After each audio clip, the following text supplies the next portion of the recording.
Hello, today I'm going to be talking about apostrophes. So you use an apostrophe to show possession. So if something or someone is owning something, you put the apostrophe on that. You also use it in contractions when you're combining two words, like can't, don't, let. So cannot, do not, let us. And you put the apostrophe where the letters have been omitted. And then we'll go to the chart in a moment here. But sometimes if two people or things possess the same thing, you struggle about where should I put that apostrophe. So if two people own something together, only the last one in the list gets the apostrophe. So in the example I have here, Kevin and Mary's house is very cute. When you see something like this, where only the last one has the apostrophe, that means Kevin and Mary own the house together.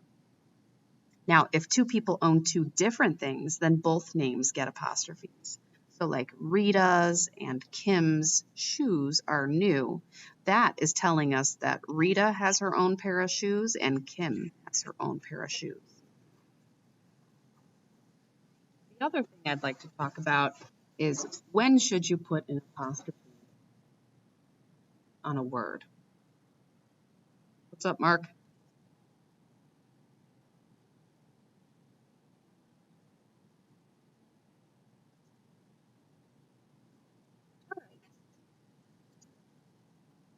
So let's talk about how do you figure out where to put an apostrophe on a possessive word.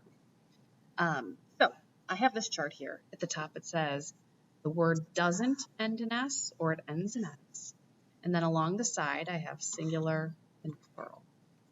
So let's take the word Matt. Does Matt end in S or not end in S? It doesn't end in S. Is Matt singular or plural?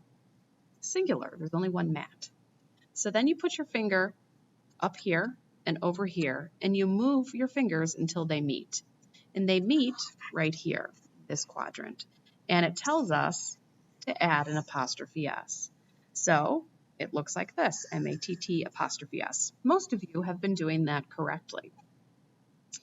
Let's take the word James. Ends in S or doesn't end in S? Ends in S. Is James singular or plural? Singular. So put your finger on the singular and put your finger on the ends in S and move until they meet. And it moves, it lands in this quadrant. And it's telling us to add apostrophe S. Okay, this looks wrong. I bet most of you wouldn't have written it this way, but it's actually grammatically correct. All right, so let's take the word children. Doesn't end in S or ends in S? Doesn't end in S. Singular or plural? Plural. So put your finger on plural and put your finger on doesn't end in S and move them in a straight line until they meet. They meet right here and it still adds apostrophe S. So it looks like this, children's. Okay, the last example I'm going to do is parents. Parents, ends in S or doesn't?